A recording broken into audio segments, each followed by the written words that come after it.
되시니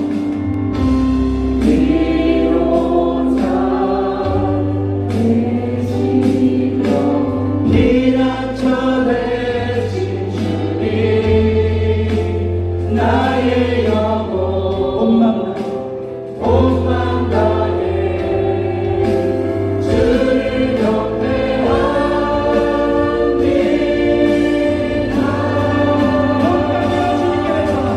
온 땅이여 주님께 외쳐라.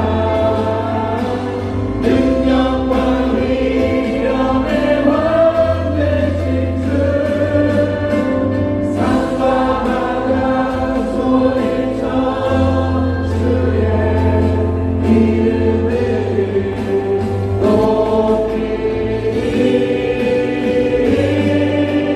주의 날이 기뻐 노래하며 영원히 주님을 사랑하리라.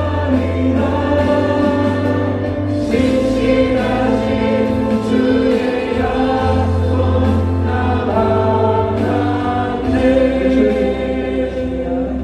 내 구주 예수 주 같은 분 내 구주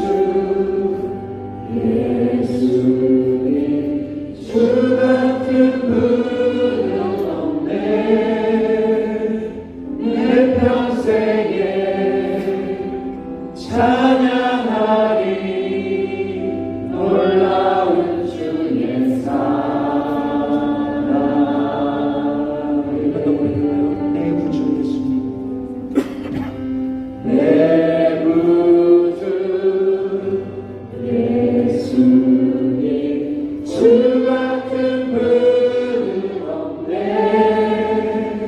내 평생에 찬양하리. 놀라운 주의 사랑.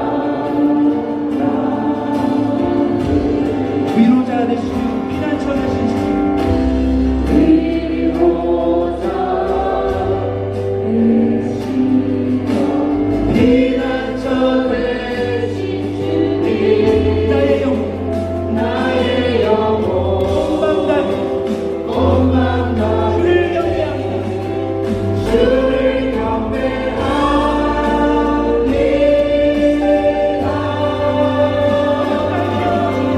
온 땅이여 주님께 외쳐라. 능력과 위엄의 왕 되신 주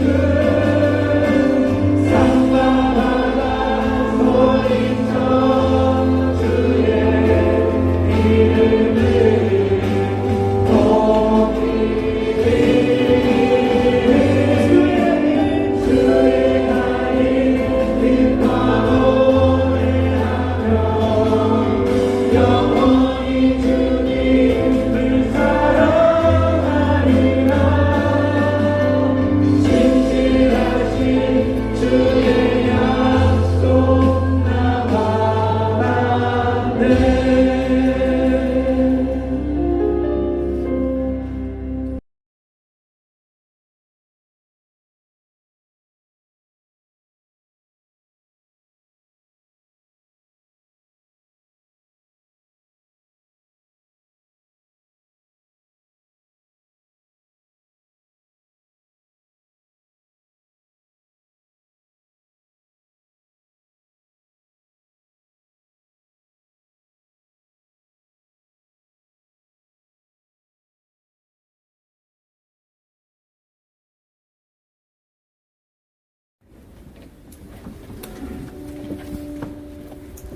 하나님 아버지,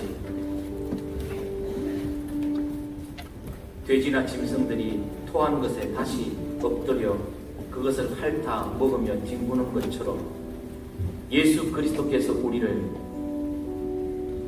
죄의 종된 자리에서 풀어 자유케 하셨음에도 또다시 원수 마귀를 주인으로 삼으려고 하고 물질을 주인으로 삼으려고 하고 인형과 내 가치를 주인으로 삼으려고 그 자리로 슬금슬금 뒷걸음질 치는 우리를 불쌍히 여겨 주십시오.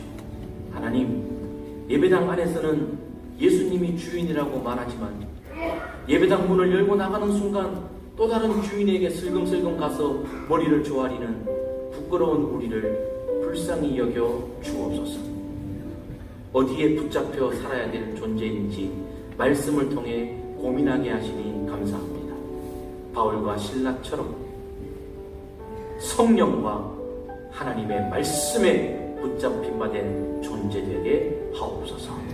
예수님 귀하신 이름으로 기도 올리옵나이다. 아멘. 바른 태도 가지고 앉으시고 바른 마음으로 정신을 차려서 이 시간 이 자리에 주의 영이 임하셔서 너희 가운데 충만하게 임하시기를 주의 이름으로 축복합니다. 말씀을 함께 나눠보도록 하겠습니다. 지난주에 우리는 나는 누구 어떻게 살아야 한다라는 제목으로 열왕기하 2장의 말씀을 가지고 우리 성도의 영적 정체성과 사명에 대해서 우리가 생각을 해봤습니다. 지난주에 우리가 함께 말씀을 나누면서 가졌던 결단들 또 우리가 했던 약속들이 있습니다. 지난주에 여러분들이 하루에 10분씩 병거와 마병의 기도로 나라와 민족을 위해 기도하겠다라고 해서 손을 다 들었던 분들이 계세요. 지난주에 하겠다고 약속하셨던 분들 손 한번 들고 있습니다. 네, 지키신 분은 손 내리고 아닌 분은 들고 계십니다. 설교 끝날 때까지 양심이 있어야지. 어때요? 기도하는 게 쉬운가요? 아니요. 기도하는 게 쉬운 게 아닙니다. 여러분, 오늘 말씀을 통해서 우리 영적 상태가 어떤지, 우리의 정체성은 이렇고 우리의 사명은 그러한데 그 정체성과 사명을 우리가 제대로 잘 감당하고 살고 있는지 오늘 말씀을 통해서 한번 생각해 보려고 합니다. 어떤 상태입니까? 라는 제목으로 말씀을 생각해 보려고 합니다. 인생은 모름지기 붙잡으려고 하는 존재입니다. 무엇인가를 붙잡으려고 합니다. 아이가 태어나면서부터 무엇인가 손에 쥐어주면 감각이 발달하면서 손에 꽉 쥐려고 하는 그런 본능을 가지고 있습니다. 인생은 모름지기 붙잡으려고 하고 있습니다. 돈도, 명예도, 건강도, 권력도, 모든 쾌락도 우리 각자가 추구하는 가치의 이념에 따라 우리는 그것을 붙잡으려고 그렇게 부단히 노력하고 동분서주합니다. 그런데 인생이 무엇인가를 정해놓고 그것을 붙잡으려고 쫓아가다가 오히려 그것에 붙잡혀 사는 존재가 되는 것을 우리는 너무나 잘 알고 있습니다. 흔히 하는 말로 사람이 처음에는 사람이 술을 먹지만 나중에는 술이 사람을 잡아먹지요. 그래서 우리 인생이 무엇인가를 붙잡으려고 하지만 오히려 붙잡힌 바 된 인생이라는 것. 인생은 모두 다 무엇인가에 붙잡혀 사는 존재입니다. 이 사실을 오늘 본문이 우리에게 잘 알려주고 있습니다. 본문 속에는 붙잡혀 사는 인생들의 이야기가 가득 차 있습니다. 성경을 읽을 때 우리가 성경 본문을 귀납법적으로 읽을 때 관찰을 하지 않습니까? 오늘 성경 말씀은 신앙의 연조가 깊지 않아도 관찰만 잘 해도 그 속에서 주께서 우리에게 주시는 메시지를 잘 발견할 수 있습니다. 오늘 본문의 메시지의 모티브는 붙잡힘입니다. 붙잡힘이라고 하는 주제를 가지고 오늘 성경은 말씀을 이끌어가고 계시고 우리는 이 성경을 붙잡힘이라고 하는 렌즈를 통해서 발견하고 성경을 해석해야 하는 본문 앞에 서 있습니다. 붙잡힘. 오늘 본문 말씀 속에 보니까 관찰을 해보니까 첫 번째로 악한 영에 붙잡혀 있는 여종 한 사람을 발견하게 됩니다. 이건 모두 다 관찰을 통해 발견해낼 수 있습니다. 16절 말씀해 보니까 여종이라고 했습니다. 오늘에 보니까 노예를 말합니다. 노예. 여러분, 노예라고 하는 존재 자체가 이미 붙잡혀 있는 존재, 메인 존재이지요. 노예는 자기 신발도 없습니다. 자기 의사결정권이 없고 생명 여탈권도 자기에게 없습니다. 주인에게 귀속되어져 있는 존재, 매여있는 존재가 바로 여종입니다. 그런데 오늘 본문 말씀에 등장하는 여종은 이중고를 꼭 겪습니다.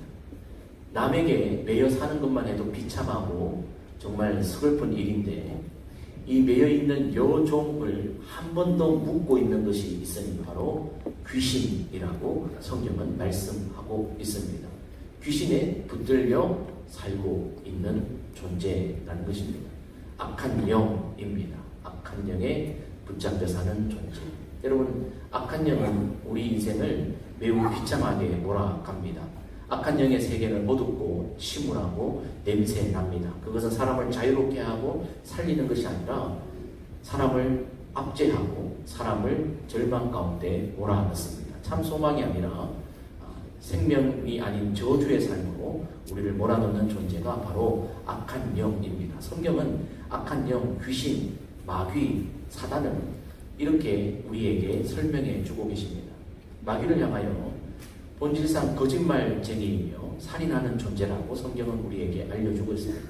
본인 스스로가 거짓말하고 속이는 존재일 뿐만 아니라 사람들을 속여 사람들이 진리로부터 멀어지게 하는 존재가 바로 귀신, 마귀인 것입니다. 이 귀신과 마귀는요, 사람의 마음을 혼미하게 합니다. 어수선하게 만듭니다. 정돈이 되지 않게 만듭니다. 분별력이 떨어지게 만듭니다. 무엇이 진리인지, 무엇이 참인지, 무엇을 해야 하는지, 무엇을 하지 않아야 하는지 그것에 대해서 혼돈을 주는 존재가 바로 악한 영이라고 존재입니다.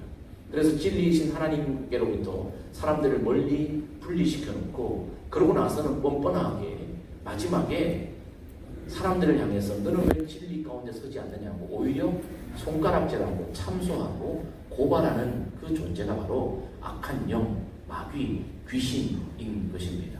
성경 말씀 속에 악한 영, 귀신에 들린 사람들의 사례를 예수님께서 말씀하신 부분들이 여러 곳 있습니다. 마가복음 5장 말씀에 보면 거라사 광인의 이야기가 등장합니다. 여러분, 귀신 들린 거라사의 광인의 상태가 어떤 상태였습니까? 무덤과 무덤 사이를 오가면서 소리 지르고 자기가 언제 소리 쳐야 되는지 언제 잠잠해야 되는지 알지 못합니다. 통제력을 상실한 거죠. 귀신에 붙잡혀 있기 때문에 그렇습니다. 힘이 또 얼마나 괴력을 가지고 있는지 쇠사슬로 묶어놔도 자기 힘이 아니라 귀신의 힘을 힘입어서 쇠사슬을 풀고 자해를 합니다. 귀신에 들린 사람은 자기 결정권, 통제력이 없이 완전히 귀신에게 붙잡혀 사는 것입니다. 마가복음 9장 말씀에도 가보면 귀신 들린 어린아이를 데리고 온 부모의 이야기가 등장합니다. 그 부모의 말이 뭡니까? 우리 아이가 귀신 들려서 입에 거품을 물고 자주 쓰러집니다. 우리 아이가 귀신 들려서 귀신에게 붙잡혀서 물에도 막 들어갑니다. 불 속에도 막 들어갑니다. 라고 말합니다. 예, 원수마귀 악한 영은 우리를 물 속으로 불 속으로 막 집어넣어 우리로 하여금 생명을 해하게 만드는 존재입니다. 통제력을 잃게 만드는 것을 혼미하게 만드는 것입니다. 그러면 성경 속에만 이렇게 악한 영, 귀신에게 붙잡혀 있는 존재들이 있나요? 오늘날은 없나요? 오늘과 같은 과학시대에는 귀신 들린 자가 없나요? 영적으로 묶인 자, 눌린 자가 없나요? 아니요, 많습니다. 지금도 영적으로 묶이고 영적으로 눌려있는 자들이 얼마나 많은지 모릅니다. 악한 영에 짓눌려 조정받는 사람들이 많이 있습니다. 영적인 묶임에 있는 귀신 들린 자와 같은 경계선에 서 있는 사람들이 많이 있습니다. 그리고 중독이라고 하는 것 역시 이것도 붙잡힌 이지요. 여러분, 중독이 뭡니까? 처음에는 내가 좋아서 무엇인가를 추구합니다. 쇼핑을 하든지 운동을 하든지 무엇인가를 탐닉을 하든지 내가 좋아서 그걸 하지만 나중에는 결국 붙잡히는 거죠. 거기에서 자기 스스로 할 수가 없는 거예요. 통제가 안 되는 거예요. 그게 바로 중독입니다. 주도권을 빼앗긴 상태가 중독인 거예요. 알코올 중독, 마약 중독, 여러분 이 모든 중독들이 자기가 주도권을 상실할 때 일어나는 현상들입니다. 뿐만 아니라 정신적인 강박이 이 세상에 얼마나 많은지 몰라요. 이렇게 좋은 시절에 여러분 사람들이 점점 마음이 정신이 약해져 가고 있습니다. 왜 그렇습니까? 이것이 다 악한 영에 눌리는 상황의 한 사례라고 우리가 말할 수 있을 것 같습니다. 아무튼 오늘 본문 말씀 속에 보니까 붙잡혀 사는 존재 첫 번째로 악한 영에 붙잡혀 사는 여종이 관찰되어집니다. 두 번째 오늘 본문 말씀 붙잡힘이라고 하는 렌즈로 말씀을 보면 우리가 발견할 수 있는 두 번째 붙잡혀 있는 존재가 있는데 바로 물질적 욕망에 붙잡혀 있는 주인들입니다. 오늘 보면 16절과 19절 말씀을 보시면 귀신 들린 여종 하나를 만나니 정으로 그 주인들에게 큰 이익을 주는 자라. 여종의 주인들은이라고 복수형으로 물질의 탐욕에 빠져 있는 사람들을 우리에게 말해주고 있습니다. 부부일 수도 있겠지만 전통적으로 주석학자들은 이들이 바로 공동의 소유자, 동업자들이라고 그렇게 해석합니다. 그러니까 귀신 들린 한 사람을 통해서 돈을 벌고자 하는 사람들이 함께 여기저기서 모여서 공동의 소유를 가지고 이 귀신 들린 자가 점치는 행위를 통해 복채를 받기 시작하면 그 복채를 함께 나누어서 함께 이익을 나누어 가졌다라는 것입니다. 여러 주인들이 이 한 사람을 이익 창출의 수단으로 사용하고 있는 것입니다. 한 사람의 존귀한 인격체로 대하는 것이 아니라 도구로, 기계의 부품처럼 이 사람을 대하고 있는 것입니다. 왜 그렇습니까? 그들이 물질에 짓눌려 있기 때문입니다. 여러분, 돈이라고 하는 거 말입니다. 매우 강력한 힘을 가지고 있습니다. 돈은요, 아주 신비로운 힘을 가지고 있습니다. 사람이 할 수 없는 것을요, 돈은 해내고 맙니다. 여러분, 돈은요, 사람을 조종하는 강력한 힘이 있습니다. 사람을 조종하는 게요, 돈이에요. 그래서 어떤 이들은 돈 앞에서 생명도 인격도 다 무너져 민낯을 보여주기도 합니다. 돈 때문에 사람을 죽이고, 사람을 잡고, 사람을 해하고, 사람을 짓밟고, 서슴지 않고 합니다. 왜요? 돈이 가지고 있는 힘에 붙잡혀 조종당하기 때문에 그렇습니다. 돈 때문에 사람들은요, 물불을 가리지 않습니다. 그런데 여러분, 돈이 삶에 꼭 필요하죠. 그런데 사람이 돈을 다스려야지, 돈이 사람을 다스리면 그때부터 비극이 시작되어집니다. 물질적 노예에 빠져 있는 사람들은, 그들은요, 오늘 본문에 등장하는 이 한 사람을 이익 창출의 도구로 사용하는 주인들처럼 사람 존중하는 법을 잊어버립니다. 돈에 눌린 사람들을 보십시오. 돈에 붙잡혀 사는 사람들을 보십시오. 우리 스스로를 돌아보십시오. 사람 존중하는 법을 잊어버립니다. 사람보다 돈이 우선입니다. 사람보다 돈이 중요하기 때문에 사람을 존중하지 않습니다. 그런데 이것이 심각한 병폐는 사람 존중하는 법을 잊어버리는 것에 그치지 않습니다. 돈의 노예가 되는 사람들은 급기야 하나님 존중하는 법도 잊어버립니다. 하나님 존중하는 법도 잊어버리게 만드는 것이 돈의 신비로운 힘입니다. 그래서 하나님을 잘 섬기던 사람들도 돈에게 붙잡히기 시작하면 신앙의 초점을 상실하고 신앙의 목적도, 신앙의 감격도 다 잊어버리게 되고 잃어버리게 됩니다. 그리고 돈과 하나님 중에 하나님을 더 가치 없는 것으로 여겨서 돈을 추구하게 되고 급기야 하나님을 섬기는 것이 아니라 말로는 하나님을 섬기고 하나님의 종교 울타리 안에 있지만 결국은 하나님을 이용해서 돈을 벌고 하나님을 이용해서 돈을 더 가지고 하나님을 이용해서 돈이 내 만족의 최종 목적이 되는 그 자리까지 가게 만들어 버립니다. 여러분, 이러한 사실을 예수님은 너무나 잘 알고 계셨습니다. 돈의 힘이 얼마나 강한지 사람과 견주지 못합니다. 여러분, 이 세상에 요즘 시대에 누가 사람을 신처럼 받드는 사람이 누가 있어요? 뭐 정신 나간 몇백 원은 대부분의 사람들은 사람을 신이라고 여기거나 받들지 않습니다. 그런데요, 돈은요, 사람보다 더 매기를 떨죠. 사람도 서지 못하는 그 자리에 돈은 섭니다. 바로 하나님과 동등된 자리에 서는 것이 있으니 바로 돈입니다. 물질입니다. 예수님 말씀하셨습니다. 너희가 하나님과 재물을 동등된 위치에 놓고 섬기려고 하느냐? 그럴 수 없느니라 라고 말씀하고 계십니다. 이 말씀이 전제하고 있는 것이 뭡니까? 사람들은요, 돈을 하나님의 자리에 두는 것을 매우 쉽게 여긴다는 것입니다. 물질에 붙잡혀 사는 존재이기 때문입니다. 이미 구약시대부터 하나님은 경고하셨습니다. 너희가 먹어서 배부르고 아름다운 집을 짓고 거주하게 될 때에, 너희의 소와 너희의 양이 번성하게 될 때에, 너희의 은과 금이 정식되어 너희가 풍부하게 되어질 때에 네 마음이 교만하여져서 내 하나님 여호와를 잊어버릴까 염려하더라. 이미 구약시대에 하나님은 모세를 통해서 이스라엘 백성들이 가나안 땅에 들어가서 물질의 노예가 될 것을 예측하시고 그들에게 경고하셨습니다. 모세 때도 예수님 때에도 물질에 대한 경고가 여전히 성경 속에 생생히 살아 있습니다. 그러면 지금 이 시대는 어떻습니까? 쉽지 않습니다. 그래서 존 웨슬레 목사님이 이렇게 설교했습니다. 당신의 지갑이 회개하기 전까지 당신은 진정으로 회개한 것이 아닙니다. 여러분, 회개는 누가 합니까? 믿는다고 하는 자들이 하는 것이 회개입니다. 믿지 않는 자들은 회개 자체를 하지 않습니다. 죄로 여기지 않기 때문입니다. 그런데 죄라고 여기고 회개하는 존재들조차 마지막까지 철저하게 회개해야 될 지점이 있으니 바로 지갑이라는 것입니다. 지갑이 무슨 인격체입니까? 물질을 말하는 거죠. 물질에 대한 탐욕을 말하는 것입니다. 지갑이 정직하지 않으면, 하나님 앞에서 지갑이 정직하지 않으면 그 아무리 미사 여부를 봤어도 진짜 회개한 것이 아니다라고 말하고 있는 것입니다.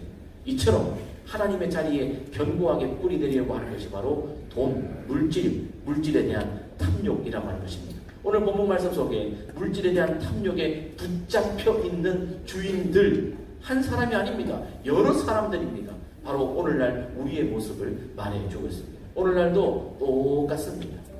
그 옛날 사도행전 16장의 이 주인들처럼 오늘날 저와 여러분들 여전히 마찬가지입니다. 사람을 수단과 상품으로 취급합니다. 물질 만능주의에 우리는 그렇게 살아가고 있습니다. 영혼보다 경제적 손실이 우리에게 더 와닿고 더 절실합니다. 여러분, 진지하게 한번 하나님 앞에 서봅시다. 한 영혼이 믿음이 퇴보하고 믿음을 잃고 하나님을 떠나는 것이 속상합니까? 아니면 내 경제적 손실이 속상합니까? 말은 하지 마세요. 우리의 현실입니다. 수천금을 가지는 것이 더 중요하지 한 영혼을 살려내는 것이 사실 우리에게 중요하지 않은 지가 오랜지. 오늘 본문 속에 주인들, 눈에 보이는 주인들인데요, 오늘날 시대를 보십시오. 탐욕이 사회화가 되어버렸습니다. 탐욕은 사회의 아주 정상적인 현상이 되어버렸습니다. 우리 모두는요, 이 주인들처럼 살고 있습니다. 물질을 가지는 것이 가장 최고의 가치라고 우리는 배웠고 살고 있고 가르치고 있습니다. 우리도 주인들과 똑같습니다. 우리가 추구하는 삶의 형태를 보면 본문 속에 등장하는 귀신 들린 자를 불쌍히 여기지 않고 그를 이익 창출의 도구로 기계의 부품처럼 사용하고 있는 주인들과 똑같이 우리들도 그 가치를 가지고 살아가고 있고 우리 후손들에게 그것을 실제로 보여주고 있고 입으로 삶으로 전수하면서 살고 있습니다.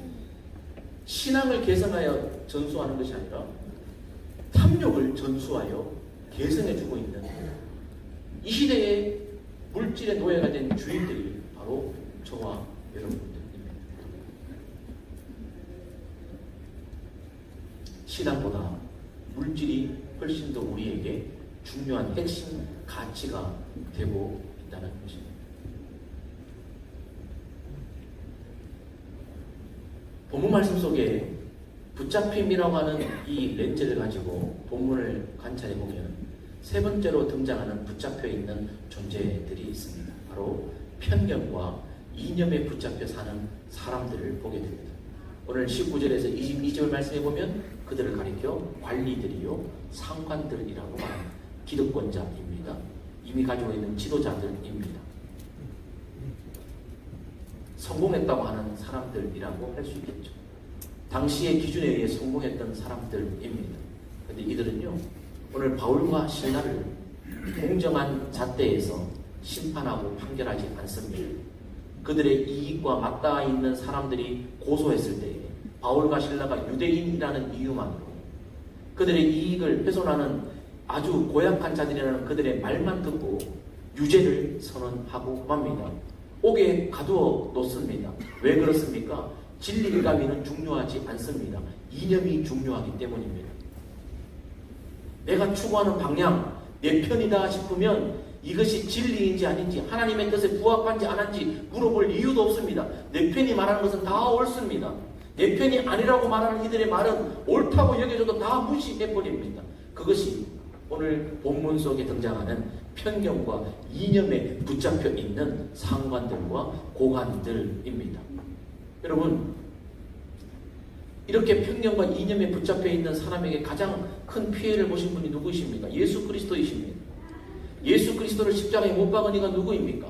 본디오 빌라도입니다. 마가복음 15장 15절 말씀에 빌라도가 무리에게 만족을 주고자 하여 라고 말하고 있습니다. 진리를 충족시키기 위해, 공의를 추구하기 위해 심판하지 않았습니다. 무리를 만족하게 하기 위해. 바로 오늘 본문 속에 등장하는 이 관리들과 똑같이 빌라도가 행했습니다. 그래서 오늘날 여러분, 이 땅의 기독교인들 모두가 사도신경을 통해서 본디오 빌라도, 본디오 빌라도, 본디오 빌라도, 그는 편견과 이념에 사로잡혀 살았던 자입니다라고 신앙 고백할 때 본디오 빌라도를 거명하고 있습니다. 그런데 아이러니한 것은 본디오 빌라도가 잘못 살았다고 신앙 고백하는 우리들 삶들 속에 본디오 빌라도처럼 사는 행태가 여전히 살아있다는 것입니다. 오늘 이 시대를 보십시오. 그 시대의 편견과 이념에 사로잡혀 있던 사람들과 똑같이 맹목적으로 여론몰이를 하고 마녀 사냥식으로 댓글 폭탄을 달고 좌표를 찍으면 거기에다가 융당 폭격을 하고 사실인지 아닌지 중요하지 않습니다. 이념을 따라 내 편이 하는 것은 다 옳습니다. 거기에 사람들은 다 갑니다. 원칙이 없습니다. 그저 인기에 부합해서 한 표라도 더 받으면 정권을 잡는 것이고, 한 사람이라도 내 곁에 있으면 내게 힘이 되는 것이고, 한 푼이라도 내게 더 있으면 내가 강한 자가 되기 때문에 그런 것은 중요하지 않습니다. 그저 자기들이 옳다고 여기는 거기에 묶여 사는 것입니다. 사회학자 르봉이 말한 것처럼 군중 심리에 의해서, 솔로몬 애쉬가 말한 것처럼 동조 실험 이론처럼 사람들은요, 이것이 아닌 줄 알면서도 다른 사람들이 그렇게 하기 때문에 그렇다라고 말하는 것입니다. 그들에게 진리는 중요하지 않습니다. 그저 자기들이 추구하는 이념, 자기들이 생각하는 가치가 그들을 온전히 목매어 그들의 삶을 이끌어가고 있는 것입니다. 여러분, 다수라고 해서 옳은 것이 아닙니다.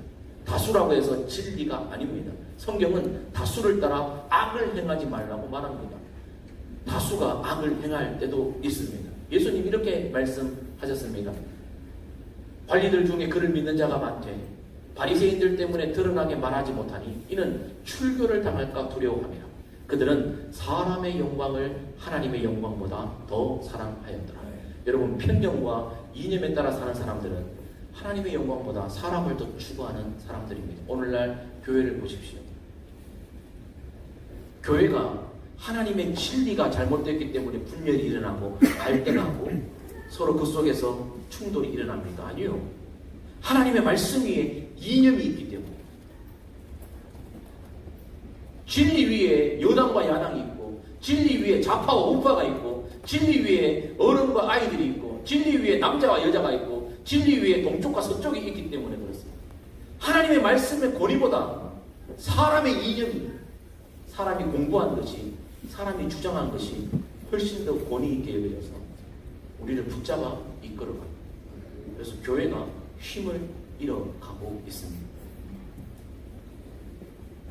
무엇이 참된 진리인지 더 이상 중요하지 않은 시대, 오늘 시대이고, 사도행전 16장에 편견과 이념에 붙잡혀 있던 사람들과 똑같은 형태의 모습입니다.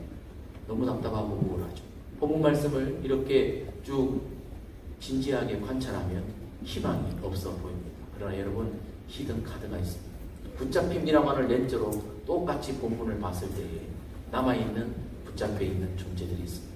바로 바울과 실라인데, 바울과 실라는 성령과 말씀에 붙잡혀 있었습니다. 여러분, 본문 말씀을 가만히 보십시오. 19절에서 24절 말씀까지를 보시면은 바울과 실라의 상태를 붙잡혔다, 끌려갔다, 옷이 찢겨졌다, 옷이 벗겨졌다, 매를 맞았다, 감옥에 가두어졌다, 발에 착고가 든든히 채워졌다. 모든 게 뭐예요? 붙잡혀 있는 형태를 말해주는 표현법들입니다. 오늘 본문 속에 있는 사람들은 모두 다 바울과 실라를 붙잡으려고 했습니다. 그리고 바울과 실라를 붙잡혀 있는 현장으로 몰아넣었다고 생각했습니다. 모든 수단과 방법을, 힘을 다 동원해서 기계를 동원해서, 장소를 동원해서, 절차를 동원해서 바울과 신라를 붙잡으려고 했습니다. 그런데 여러분, 바울과 신라가 그들이 원하는 대로 붙잡혔습니까? 아니요. 여러분, 사도행전 18장 5절에는 이렇게 말씀하고 있습니다. 바울이 하나님의 말씀에 붙잡혀 예수는 그리스도라 밝히 증언하니. 하나님의 말씀에 붙잡혀, 하나님의 말씀에 붙잡혀. 예, 서두에 말씀드렸습니다. 인생은 무엇인가에 붙잡혀 사는 존재입니다. 오늘 본문 말씀 속에 악한 영에 붙잡혀 사는 존재, 물질적 탐욕에 붙잡혀 사는 존재, 편견과 이념에 붙잡혀 사는 존재들이 있는 반면에 바울과 신라 역시 붙잡혔습니다마는 바울과 신라는 하나님의 말씀에 붙잡혔다. 성경이 기록하고 있습니다. 여러분, 예수 믿는다는 게 뭡니까? 예수 믿는다는 게 뭡니까? 여러분, 오늘 본문 말씀을 이끌고 있는 모티브인 붙잡힘이라고 하는 이 단어를 가지고 예수 믿는다는 것을 설명하면 아주 선명합니다. 예수 믿는다는 건요, 지금까지 나를 붙잡고 있는 것에서 노임받고 예수께 붙잡히는 것이 예수 믿는 것인 줄 믿습니다. 예수를 믿는다는 것은요, 예수께 붙잡히는 거예요. 붙잡히지 말아야 될 죄, 옛사람의 습관, 거기에서 벗어나, 죄의 사슬에서 벗어나 예수 그리스도 안에서 새 생명을 얻어 예수 그리스도에게 붙잡혀 살아가는 삶이 바로 예수 믿는 바른 신앙입니다. 그래서 여러분, 성도들의 신앙 고백이 어떠해야 합니까? 예수님께서 이 땅에 오셔서 하신 일들과 예수님께서 앞으로 하신 일들에 대한 분명한 인식과 고백이 있어야 합니다. 예수님 이 땅에 왜 오셨습니까? 예수님께서 이 땅에 오신 목적을 히브리 기자는 2장 14절 15절에서 이렇게 말합니다. 죽음을 통하여 죽음의 세력을 잡은 자 곧 마귀를 멸하시며. 여러분, 예수님이 이 땅에 오신 첫 번째 목적은 마귀를 멸하시는 거예요. 그 마귀가 하는 일이 뭡니까? 사람을 붙잡는 거예요. 어둠의 세력으로 이끌고 가는 거예요. 마귀가 하는 일은요, 우리를 붙잡는 거예요. 근데 우리를 붙잡는 마귀를 멸하시려고 주님이 오셨습니다. 그러므로 주님 안에 있는 자는 마귀를 멸하신 주님 안에서 자유를 경험하는 거죠. 죽기를 무서워함으로 한평생 매여 종로로 사는 모든 자들을 놓아주려 하시니. 할렐루야. 예수님께서 이 땅에 오신 목적이 뭡니까? 우리를 풀어놓아 자유케 하시기 위함입니다. 그런데 여러분, 우리의 신앙 고백이 그래서 이러해야 합니다. 우리의 신앙 고백이 이래야 합니다. 우리 같이 한번 이 신앙의 고백을 한번 선언했으면 좋겠습니다. 시작. 죄의 탓에서 풀어주셔서 감사합니다. 당신은 이제 나의 주인입니다. 이제 나는 당신의 종입니다. 앞으로 제 뜻이 아닌 당신의 뜻에 붙잡혀 따르겠습니다. 이것이 우리의 신앙 고백이어야 하며 이것이 반드시 우리의 신앙 고백으로 흔들림이 없어야 하는 것입니다. 예전에는 마귀를 주인으로 삼았던, 죄를 주인으로 삼았던 그 삶에서 풀어져서 이제는 주님을 주인으로, 나는 주인이 향한 종으로서 붙잡혀 살겠습니다. 날마다 내 자신을 저도 복종시키고 내 뜻이 아닌 주님의 뜻에 내가 붙잡혀 살겠습니다. 이것이 바로 진짜 믿는 자들의 신앙 고백이어야 합니다. 주께서 사랑하시는 성도 여러분, 우리는 어떤 영적 정체성을 가지고 어떤 사명을 감당하고 살아가야 합니까? 그런데 우리는 그런 정체성을 가지고 있으면서도 지금 어떤 상태에 놓여 있습니다. 오늘 우리가 성경 말씀을 쭉 관찰해 봤습니다. 본문 말씀 속에 관찰되어지는 존재들의 상태를 봤습니다. 악한 영에 붙잡혀 있는 상태, 물질의 욕망에 붙잡혀 있는 상태, 편견과 이념에 붙잡혀 있는 상태의 사람들을 봤습니다. 그리고 또한 성령과 하나님의 말씀에 붙잡혀 있는 사람들의 상태도 봤습니다. 묻습니다. 우리 스스로 질문하고 답하십시오. 저와 여러분들은 지금 어떤 상태입니다.